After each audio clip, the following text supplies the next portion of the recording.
Hello, welcome সবাইকে TBR একাডেমিতে। তো আমি চলে এসেছি তোমাদের জন্য আরেকটা সেট নিয়ে, জেনারেল অ্যাওয়ারনেসের।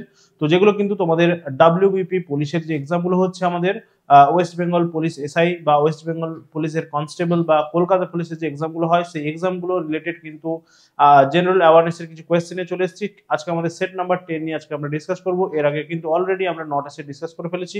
তো যারা এখনো পর্যন্ত আগের সেটগুলো করোনি বা আগের সেটগুলো দেখোনি, তোমরা কিন্তু অবশ্যই করে আগের সেটগুলো দেখে নিও। তার কারণ সেখানে কিন্তু আমরা তোমাদের যে এক্সাম রিলেটেড কিছু সাজেস্টিভ কোয়েশ্চেন যেগুলো রয়েছে সেগুলো নিয়ে ডিসকাস করেছি। তো আশা করি সবাই ক্লাসগুলো যারা যারা করেছো তোমাদের ভালো লাগছে। তো তোমরা কিন্তু ক্লাসগুলো একটু বন্ধুদের সঙ্গে শেয়ার করবে যারা যারা কিন্তু আপকামিং এক্সামগুলোর জন্য প্রিপারেশন করছে। তো চলো আজকে আমরা সেট নাম্বার 10 নিয়ে কিন্তু ডিসকাস করবো।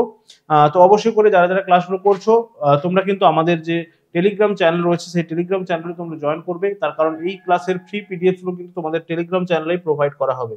তো চলো আমরা ফার্স্ট কোয়েশ্চেনে চলে যাই। ফার্স্ট কোয়েশ্চেন কি রয়েছে আমাদের দেখে নেই আমরা। তো ফার্স্ট কোয়েশ্চেন দেখো আমাদের বলছে যে পেশি ক্লান্তির জন্য দায়ী কে। তাহলে পেশি ক্লান্তি আমরা জানি আমাদের কাজ করার পরে কিন্তু পেশির ক্লান্তি বা যেটাকে আমরা বলছি ফ্যাটিক, ঠিক আছে, মাসল ফ্যাটিক যেটাকে আমরা বলছি, তাহলে তার জন্য দায়ী কে। বলছে carbon dioxide, creatinine, lactic acid নাকি ইথাইল অ্যালকোহল। তাহলে রাইট অ্যান্সার এখানে আমাদের কি হয়ে যাচ্ছে, ল্যাকটিক অ্যাসিড। এই ল্যাকটিক অ্যাসিড যখন আমাদের পেশিতে ডিপোজিট হচ্ছে, ঠিক আছে, তখনই কিন্তু আমাদের পেশির ক্লান্তি বা ফ্যাটিক হচ্ছে, ঠিক আছে, পেশির ক্লান্তি বা ফ্যাটিক হচ্ছে। তো পেশির ক্লান্তির জন্য দায়ী হচ্ছে আমাদের কিন্তু ল্যাকটিক অ্যাসিড। চলো নেক্সট কোয়েশ্চেন কি রয়েছে আমরা দেখে নেব। নেক্সট কোয়েশ্চেন আমাদের কাছে কি রয়েছে, চলো তাহলে নেক্সট কোয়েশ্চেন দেখো 37 বলছে দ্বিতীয় ইঙ্গ মহীশূর যুদ্ধ কবে শুরু হয়েছিল। তাহলে দ্বিতীয় ইঙ্গ মহীশূর যুদ্ধ কবে শুরু হয়েছিল আমরা জানি। ইঙ্গ মহীশূর যুদ্ধটা কার সঙ্গে হয়েছিল, ইংরেজদের সঙ্গে কিন্তু টিপু সুলতানের হয়েছিল, বা প্রথমে হায়দার আলী এবং তারপরে কিন্তু টিপু সুলতানের সঙ্গে কিন্তু এই যুদ্ধটা হয়েছিল। তাহলে দ্বিতীয় ইঙ্গ মহীশূর যুদ্ধটা কবে হয়েছিল দেখো, বলছে 1773 সালে, 1780 সালে, 1765 সালে নাকি 1785 সালে। তাহলে রাইট অ্যান্সার কি হবে, এই দ্বিতীয় ইঙ্গ মহীশূর যুদ্ধ কিন্তু হয়েছিল 1780, ঠিক আছে, অপশন বি হয়ে যাচ্ছে এখানে আমাদের রাইট অ্যান্সার।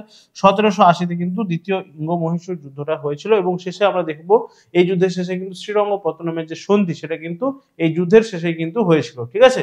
চলো নেক্সট কোয়েশ্চেনে আমরা চলে আসবো। নেক্সট কোয়েশ্চেন কি রয়েছে আমাদের কাছে। নেক্সট কোয়েশ্চেন আমাদেরকে বলছে কোয়েশ্চেন নাম্বার 138 বলছে ইন্টারন্যাশনাল লেবার অর্গানাইজেশন বা আইএলও, ঠিক আছে, আইএলও লেবার অর্গানাইজেশনের কবে প্রতিষ্ঠিত হয়, ইন্টারন্যাশনাল লেবার অর্গানাইজেশন কবে প্রতিষ্ঠিত হয়। তাহলে দেখো অপশন দেওয়া রয়েছে 1920, 1945, 1940 নাকি 1919। রাইট অ্যান্সার কি হবে, রাইট অ্যান্সার হয়ে যাচ্ছে আমাদের 1919, ঠিক আছে। 1990-তে কিন্তু আমাদের আইএলও বা ইন্টারন্যাশনাল লেবার অর্গানাইজেশন যেটা রয়েছে সেটা কিন্তু প্রতিষ্ঠিত হচ্ছে। এবং এই আইএলও বা লেবার অর্গানাইজেশন যেটা ইন্টারন্যাশনাল, এটা কোথায় প্রতিষ্ঠিত হচ্ছে, আমরা বলবো যে সুইজারল্যান্ডে, ঠিক আছে। এর যে হেডকোয়ার্টার রয়েছে, ঠিক আছে, হেডকোয়ার্টারটা কোথায় রয়েছে, হেডকোয়ার্টার রয়েছে জেনেভা, ঠিক আছে, হেডকোয়ার্টার রয়েছে জেনেভা, জেনেভা সুইজারল্যান্ডে কিন্তু রয়েছে, জেনেভা সুইজারল্যান্ডে কিন্তু এর হেডকোয়ার্টারটা রয়েছে, মনে রাখতে হবে। অর্গানাইজেশনগুলো এবং তাদের কিন্তু হেডকোয়ার্টারগুলো আমাদেরকে ভালো করে মনে রাখতে হবে, ঠিক আছে। জেনেভা সুইজারল্যান্ডে এর হেডকোয়ার্টার রয়েছে এবং প্রতিষ্ঠিত হয়েছিল কিন্তু 1919, ঠিক আছে, 1919 সালে প্রতিষ্ঠিত হয়েছিল। চলো নেক্সট কোয়েশ্চেন আমরা চলে আসবো। নেক্সট কোয়েশ্চেন আমাদের কাছে কি রয়েছে দেখো 139 আমাদের কি বলছে, বলছে নিচের কোনটি নাইট্রোজেন বিহীন রেচন পদার্থ। তার মধ্যে তাহলে এখানে কি বলছে যে নাইট্রোজেন বিহীন, তার মানে যেই রেচনের পদার্থের মধ্যে কিন্তু নাইট্রোজেন থাকছে না। তাহলে অপশন দেখো বলছে আমাদের রেসারপিন, ডাটুরিন, রজন এবং কুইনাইন। রাইট অ্যান্সার কি হবে, নাইট্রোজেন বিহীন বলেছে, তাহলে রাইট অ্যান্সার কিন্তু এখানে আমাদের হয়ে যাচ্ছে রজন, ঠিক আছে। রজন হচ্ছে নাইট্রোজেন বিহীন রেচন পদার্থ, বাকিগুলো কিন্তু নাইট্রোজেন যুক্ত রেচন পদার্থ। আমরা জানি রেসারপিন হচ্ছে কি, রেসারপিন কোথা থেকে, এই যে রেচন পদার্থগুলো যেগুলো হচ্ছে আমাদের উদ্ভিদের যে এক্সক্রিটরি প্রোডাক্ট, তাহলে এগুলো কোথা থেকে বা কোন গাছ থেকে বা কোন উদ্ভিদ থেকে পাওয়া যাচ্ছে এবং তাদের অর্থনৈতিক গুরুত্ব বা তাদের যে মেডিসিনাস প্রপার্টিগুলো রয়েছে সেগুলো কি, সেগুলো কিন্তু আমাদেরকে মনে রাখতে হবে, ঠিক আছে। প্রথমত রজন যেটা আমাদের অ্যান্সার হচ্ছে, এটা কিন্তু আমরা দেখবো যে শাল গাছ থেকে পাওয়া যাচ্ছে বা পাইন গাছ থেকে পাওয়া যাচ্ছে। এটাকে কিন্তু পালিশ শিল্পে, ঠিক আছে, যেটাকে আমরা বলছি যে কাঠের উপর যে বিভিন্ন রকম রং বা পালিশ দেওয়া হয়, তাহলে সেই পালিশ করার কাজে কিন্তু রজনকে ব্যবহার করা হচ্ছে, ঠিক আছে। নেক্সট আমরা জানি কুইনাইন, কুইনাইন হচ্ছে ম্যালেরিয়ার ওষুধ, সিনকোনা, ঠিক আছে, সিনকোনা থেকে পাচ্ছি কুইনাইন, সিনকোনা থেকে আমরা কুইনাইন পাচ্ছি এবং এটা কি হচ্ছে না ম্যালেরিয়ার ওষুধ তৈরি হচ্ছে, ম্যালেরিয়ার ওষুধ, ঠিক আছে। এগুলো কিন্তু ভালো করে আমাদেরকে মনে রাখতে হবে, ম্যালেরিয়ার জন্য এটা ম্যালেরিয়াকে নির্মূল করার জন্য ব্যবহার করা হচ্ছে রেসারপিন হচ্ছে কি, রেসারপিন আমরা বলবো যে সর্পগন্ধা, ঠিক আছে, সর্পগন্ধা থেকে পাওয়া যাচ্ছে সর্পগন্ধা। এবং এখান থেকে কিসের আমরা বলবো যে ওষুধ পাওয়া যাচ্ছে না, উচ্চ রক্তচাপ বা ব্লাড প্রেশার, ব্লাড প্রেশারের যে ওষুধ, ঠিক আছে, উচ্চ রক্তচাপ বা ব্লাড প্রেশারের ওষুধ পাওয়া যাচ্ছে কিন্তু সর্পগন্ধা। ডাটুরিন কি হচ্ছে, ডাটুরিন হচ্ছে ধুতুরা, ঠিক আছে, ধুতুরা গাছ থেকে পাওয়া যাচ্ছে ডাটুরিন, ধুতুরা গাছ থেকে পাওয়া যাচ্ছে কিন্তু ডাটুরিন, ঠিক আছে, ধুতুরা গাছ থেকে পাওয়া যাচ্ছে ডাটুরিন, ঠিক আছে। এটা আমাদের কি করছে না, হাঁপানির যে ওষুধ, সেই হাঁপানির ওষুধ তৈরি করতে কিন্তু ডাটুরিন ব্যবহার করা হচ্ছে।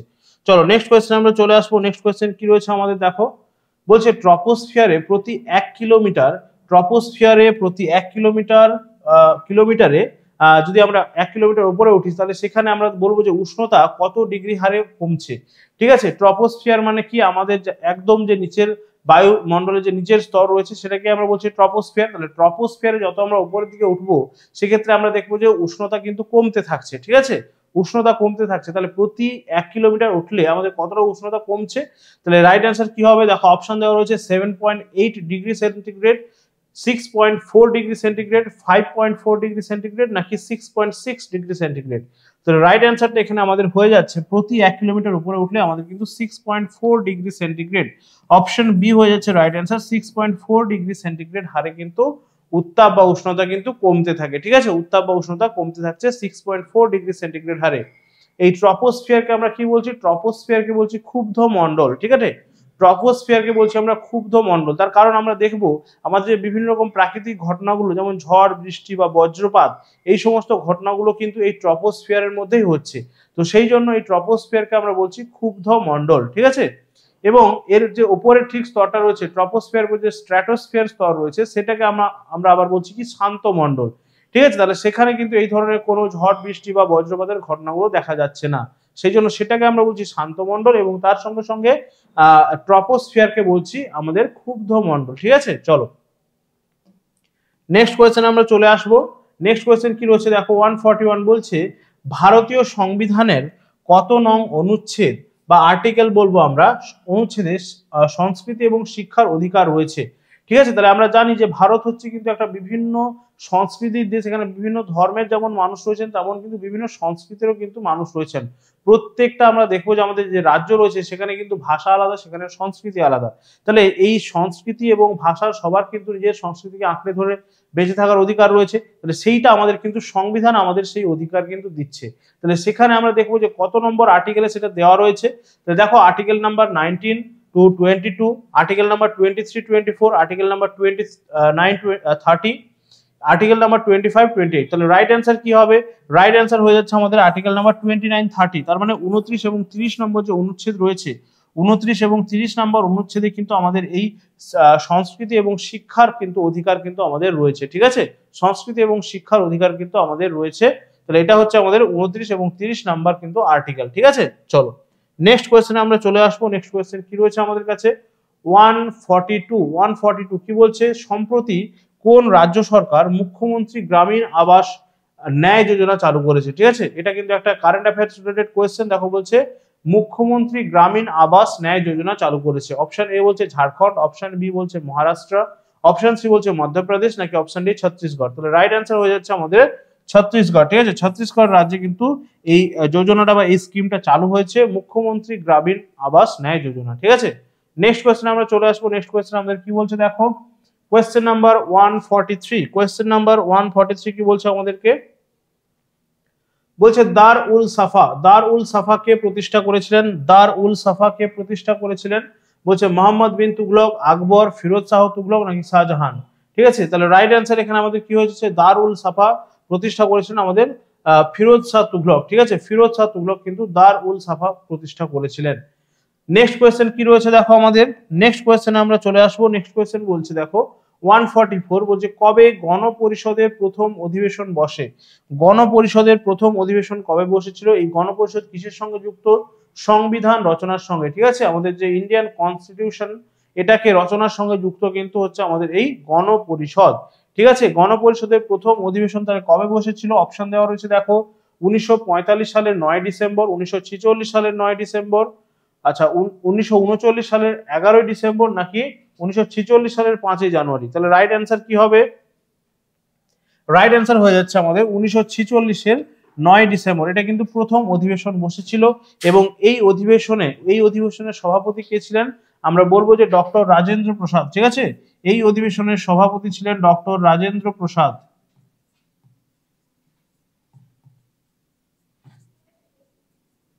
ঠিক আছে, এবং মুসলিম লীগ কিন্তু এই অধিবেশনটা বয়কট করেছিল, মনে রাখতে হবে। ঠিক আছে, 1946 সালের 9 ডিসেম্বর কিন্তু গণপরিষদের প্রথম অধিবেশন বসেছিল। ঠিক আছে, রাজেন্দ্র প্রসাদ ছিলেন এর সভাপতি, সেটা কিন্তু আমাদেরকে মনে রাখতে হবে। ঠিক আছে, নেক্সট কোয়েশ্চেন চলে আসছে আমরা কোয়েশ্চেন নাম্বার 145। কোয়েশ্চেন নাম্বার 145 কি রয়েছে দেখো, ট্রাকিয়ার ব্যাস কত?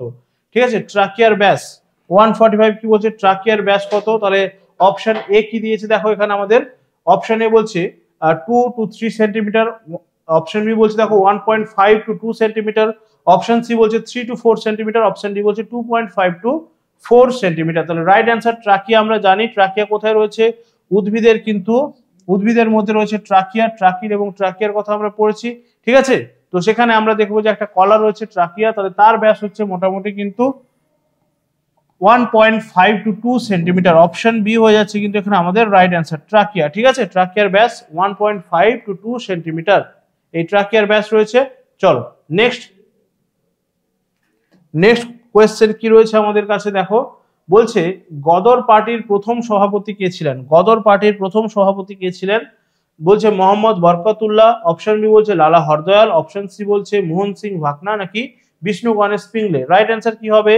গদর পার্টির প্রথম সভাপতি ছিলেন মোহন সিং ভাকনা। অপশন সি হয়ে যাচ্ছে এখানে আমাদের, অপশন সি হয়ে যাচ্ছে কিন্তু এখানে আমাদের রাইট অ্যান্সার। ঠিক আছে, গদর পার্টিটা মোটামুটি আমরা মনে রাখবো যে এই 1913 নাগাদ কিন্তু গদর পার্টিটা প্রতিষ্ঠা হয়েছিল এবং তার যে প্রথম যে সভাপতি ছিলেন তার নাম হচ্ছে কি, মোহন সিং ভাকনা। ঠিক আছে, মোহন সিং ভাকনা হচ্ছেন এর প্রথম সভাপতি বা প্রেসিডেন্ট আমরা বলবো। নেক্সট কোয়েশ্চেনে চলে আসছি আমরা।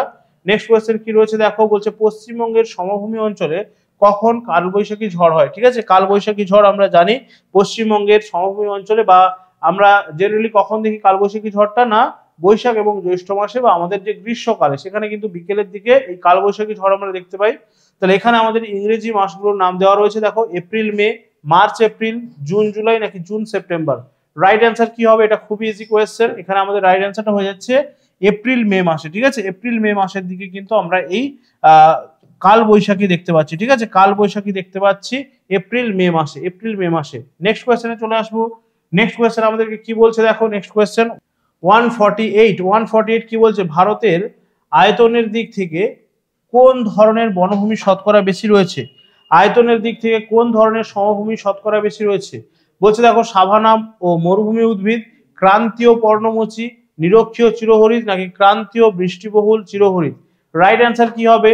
রাইট অ্যান্সার হচ্ছে আমাদের ক্রান্তীয় পর্ণমোচী। ক্রান্তীয় পর্ণমোচী এই ধরনের উদ্ভিদ কিন্তু বেশি রয়েছে ভারতবর্ষে আয়তনের দিক থেকে। ঠিক আছে, আয়তনের দিক থেকে ক্রান্তীয় পর্ণমোচী এই বনভূমি কিন্তু শতকরা বেশি রয়েছে।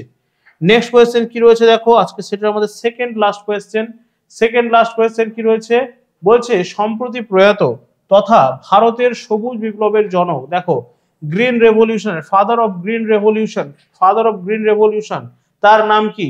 অপশন দেওয়া রয়েছে দেখো, দুর্গেশ প্যাটেল, অপশন বি বলছে শ্যাম পিত্রদা, অপশন সি বলছে ভার্গিস কুরিয়ান, অপশন ডি বলছে এম.এস. স্বামীনাথন। তাহলে ফাদার অফ গ্রিন রেভলিউশন আমরা কাকে বলবো? Option D, M S. Swaminathan. Option D হয়ে যাচ্ছে রাইট অ্যান্সার। ঠিক আছে, অপশন ডি। তাহলে স্বামীনাথনকে আমরা বলছি ফাদার অফ গ্রিন রেভলিউশন। ঠিক আছে, গ্রিন রেভলিউশন। ঠিক আছে, তাহলে ফাদার অফ গ্রিন রেভলিউশন। তাহলে গ্রিন রেভলিউশনটা কিসের সঙ্গে যুক্ত? কৃষির সঙ্গে যুক্ত, এবং প্রধানত আমরা দেখবো এখানে উচ্চ ফলনশীল বীজের ব্যবহার করা হয়েছিল, এবং প্রধানত আমরা দেখবো যে গম চাষ কিন্তু এটা প্রথমে হয়েছিল। ঠিক আছে, ভার্গিস কুরিয়ান কিসের সঙ্গে যুক্ত? ভার্গিস কুরিয়ানকে আমরা কি বলবো? ভার্গিস কুরিয়ানকে আমরা বলবো যে ফাদার অফ হোয়াইট রেভলিউশন। ঠিক আছে, হোয়াইট রেভলিউশন।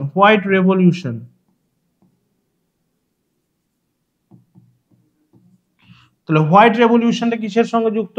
ডেয়ারি, ঠিক আছে, ডেয়ারি বা দুগ্ধ বিপ্লব বা দুগ্ধ শিল্পের সঙ্গে কিন্তু যুক্ত হচ্ছে এই হোয়াইট রেভলিউশন। এখানে কিন্তু ডেয়ারি প্রোডাক্ট বা দুগ্ধজাত বিভিন্ন রকম যে দুধের থেকে বিভিন্ন রকম প্রোডাক্ট, সেটা কিন্তু এই হোয়াইট রেভলিউশনের কিন্তু হয়েছিল, ঠিক আছে। হোয়াইট রেভলিউশনের কিন্তু সেটা পারপাস ছিল। শ্যাম পিত্রোদাকে আমরা কি বলবো? শ্যাম পিত্রোদাকে বলবো আমরা ফাদার অফ ইয়েলো রেভলিউশন, ঠিক আছে, father of yellow revolution, father of yellow revolution.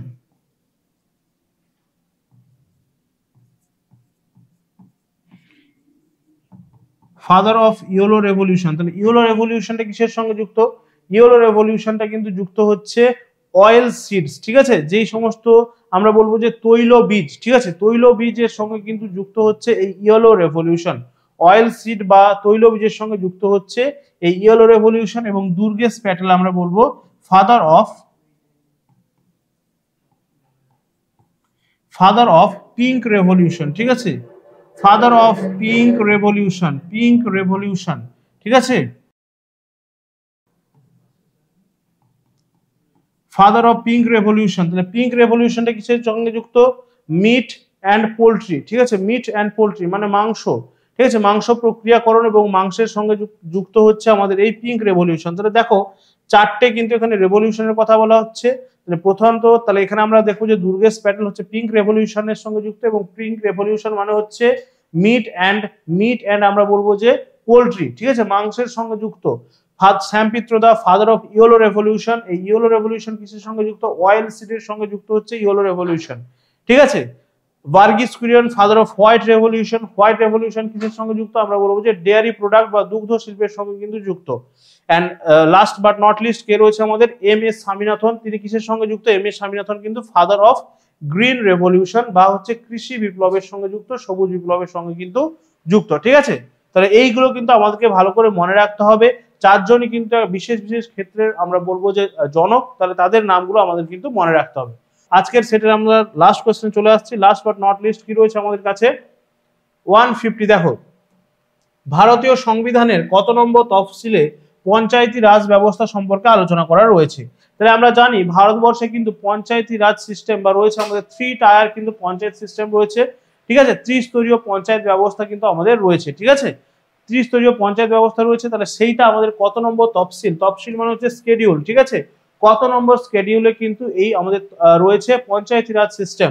বলছে দেখো পঞ্চম, নবম, দ্বিতীয় নাকি একাদশ? রাইট অ্যান্সার কি হবে?